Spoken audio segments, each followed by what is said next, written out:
What's up, everybody? So, just watched another episode of that Vice Dark Side of the Ring.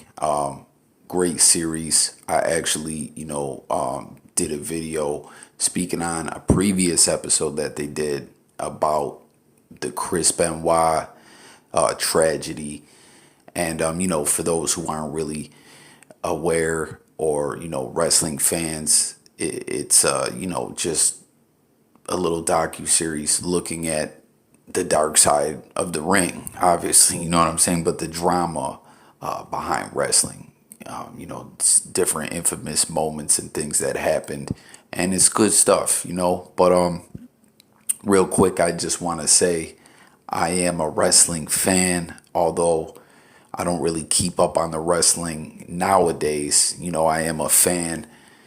I grew up a fan, you know what I mean? And I just want to say that a lot of people just think of wrestling being fake and corny. Like, you might think, oh, what kind of drama could really be behind wrestling? But it may be scripted, it may be a performance that they're putting on out there, but the contact is real. These guys are real athletes, and there's a lot that goes down. But anyways, this episode was about the Brawl for All, which all fans, and if you know anyone who just watched this episode, even if you're just a casual fan, you would have seen that everyone pretty much agrees this was like the worst idea ever in wrestling. And basically what was going on, this was in the late 90s when tough man contests were really popular. I'm sure you guys remember they were popping up all over, like in your local area. They were on TV. It was a big deal. You know what I mean? A lot of people,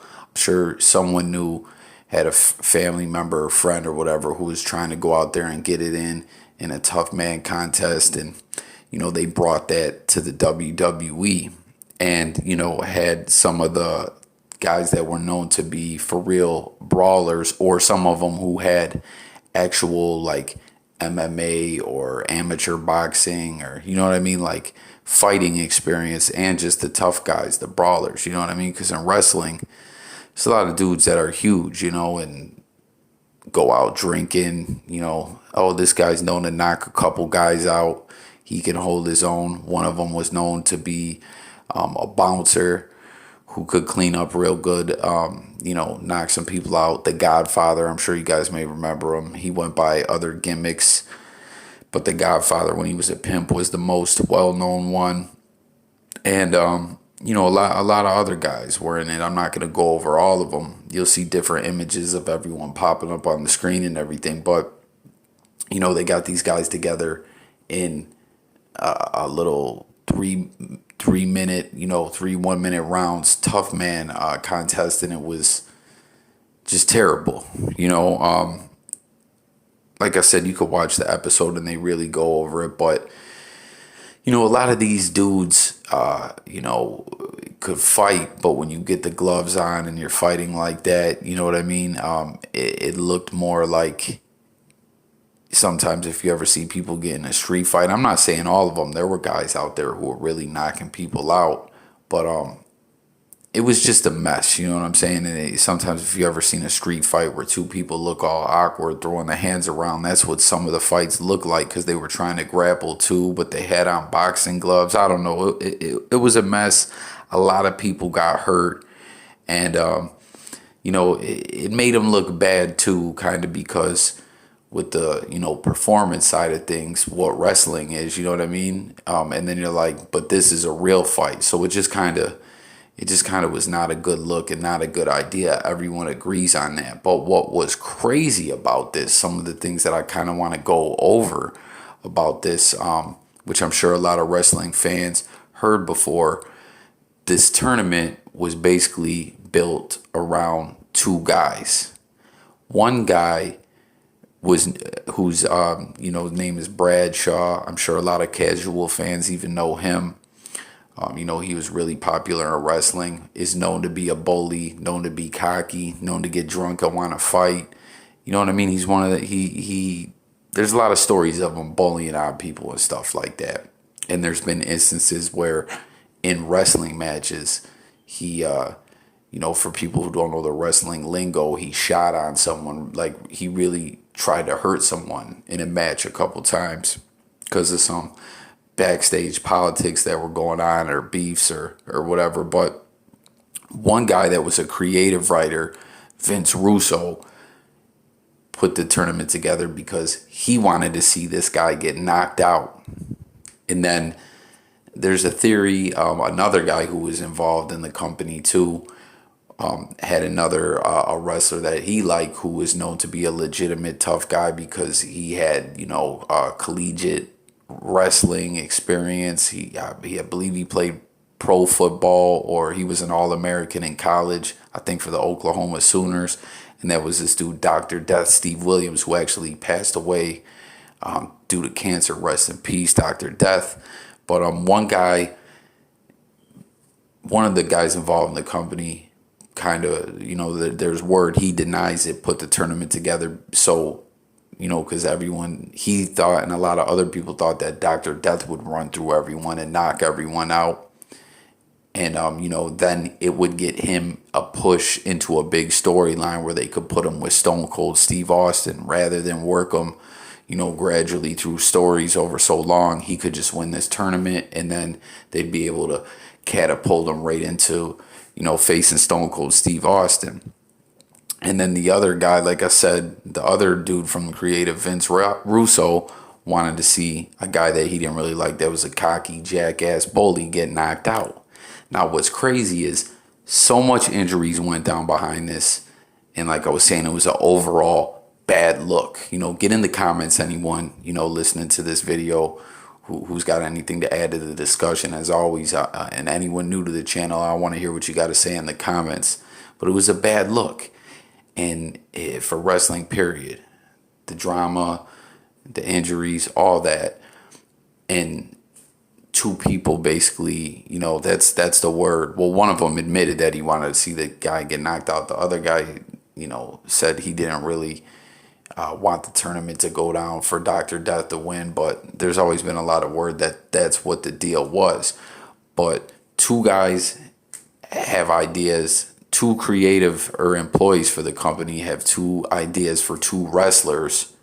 So they put together this whole tournament that made a lot of people look bad, got a lot of people hurt, and actually ruined some lives in a way.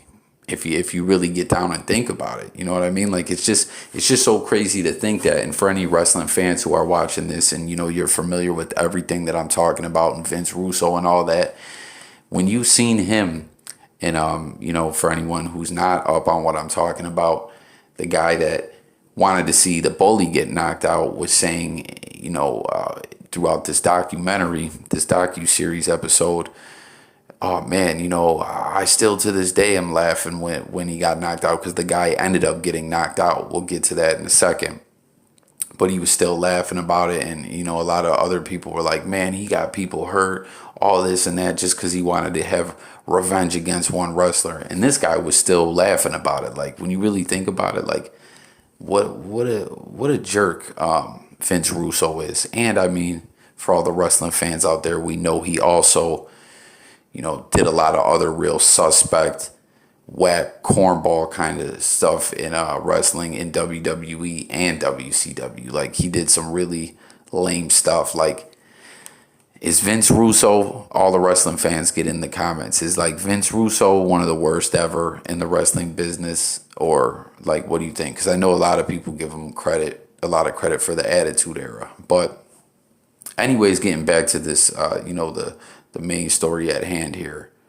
Two guys had interest in two wrestlers, and everyone else basically got hurt because of this in this tournament. And it's just kind of crazy to think too that they didn't foresee some of these problems that they would have, but it just goes to show you, like, sometimes people, even in big business where there's a lot of money on the line, or show business, they're kind of just calling things as it goes sometimes, you know what I mean? Or sometimes people miss opportunities on good ideas that they're reluctant to do and go through with the bad ideas, But anyways, what ended up happening for all those who aren't aware, is another guy ended up winning the tournament, and that was a wrestler named Bart Gunn. A lot of people probably remember him from a tag team called the Smoking Guns, and he was Billy Gunn's partner, who later went on to be Badass Billy Gunn, D-Generation X, the New Age Outlaws. New Age Outlaws had much success with them, but the Smoking Guns were tag team champions and were a big deal as well. And it's just crazy that everyone slept on Billy Gunn, who ran through the tournament knocking people out. He knocked out the Dr. Death guy that, everyone thought was going to win. And then he knocked out the bully that the other guy wanted to see get knocked out, who, thought that he was going to win. And, there were some other people that thought, Bradshaw might have won as well. But he ends up knocking everyone out, winning the tournament, winning $75,000. That was the prize that they got. But so many injuries, it was just crazy to see. And something else that Vince Russo was talking about also is what a bad idea this was, with concussions and CTE and everything like that.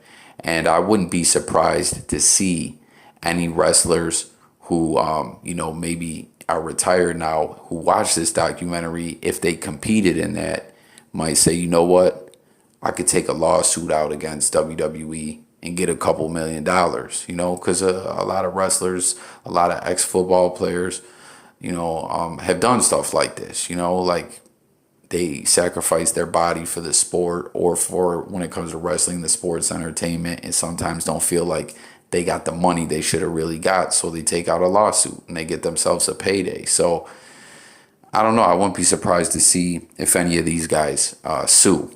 But anyways, this guy won the tournament. Everyone doubted him. People kind of wanted to see him lose. And, he won. So he's supposed to get this big push, which everyone in this documentary, who was involved with the WWE company at the time, flat out said it was, everyone knew whoever won was supposed to get pushed into a major wrestling storyline. And this is what I mean when I say it ruined someone's lives. For anyone who watched this, you could tell looking at Bart Gunn that and hearing him talk and just seeing it, on his face, the emotions, this killed this guy. Like, he's still hurting from this to this day. It ruined this guy's life. They couldn't, it's ridiculous, man. Like, he ended up winning this tournament and ended up basically getting punished when you think about it, because they couldn't find a storyline for him. So the big idea, what they did was put him in a boxing match at WrestleMania against Butterbean, who, if you're not familiar with Butterbean, he's the big guy that just looks, you'll see him on the screen, he just looks like some big fat white guy who's an out of shape bum, but he's a professional fighter. And you'll see a couple little clips of what happened. He knocked him out super quick. And the knockout was traumatic. And anyone, you may know, like, this has happened with football players, a couple quarterbacks that I know of, or just maybe people in real life that when they get knocked out, sometimes they're never the same. Like, it's traumatic to them. It just does something to them. You know what I mean? They're never the same. They don't walk with the same confidence. And that was his reward, was getting put in the ring against a professional fighter. And they sent him to train and everything, but he got put to sleep. You know what I mean? And you can see it still bothers him to this day. Like, isn't that whack? Isn't that lame that that's what Bart Gunn got for winning the tournament? Like, if you really think about it. Now, he goes on, which I didn't even know after that. I mean, I did know after that that was it in wrestling for him. You know what I mean? So on top of that, getting traumatized, knocked out, carrying them emotions around, they ended his wrestling career after that. So for him, winning this tournament was the worst thing that he ever did. You know what I mean? Like, performing well ended him, basically. But what I didn't know was that Bart Gunn went on to fight MMA later on in his life.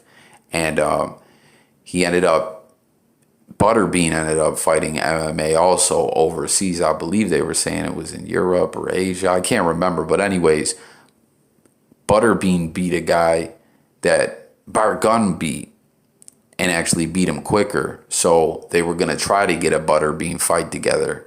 But I guess they couldn't end up getting it together. You know what I mean? Because he wanted time to train and they told him, nah, we want to have the fight in a couple days.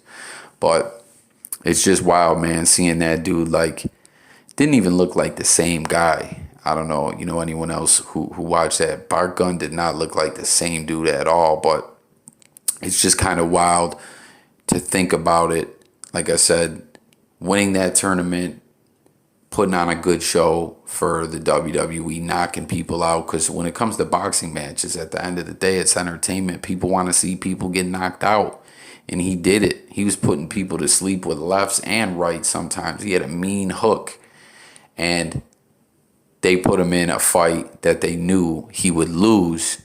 And not just lose, they knew he didn't have a shot, that he would get traumatized, hurt. So it was kind of messed up, man. It was like he got set up for winning a tournament, basically, at the end of the day. So I just wanted to share that with you guys, talk about this tournament. Any of the wrestling fans out there, WWE fans, or just casual fans who watch this video, get in the comments. Let me know your thoughts on all this. Also, as you guys know, who've watched my channel before, that I cover all different topics on here, everything from news to sports to music.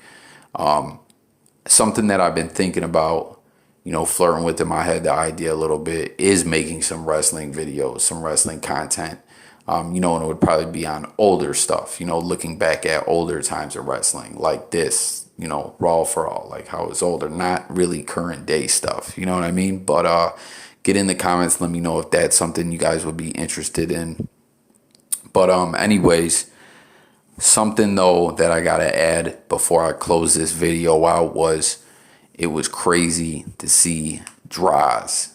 And I'm sure a lot of people, even who aren't wrestling fans, know about Droz as well, because he played for the Broncos, I believe, and he got famous because he threw up on the sidelines on like Monday Night Football, and he ended up going to the NFL, or I'm sorry, to the WWE and wrestling, and getting paralyzed in a horrible accident in the ring, a messed up move. And that just goes to show, they said this in the documentary too, for people who think, oh, wrestling's fake, it's corny, it's whatever. Like, I get it if you're not a fan, but it ain't fake.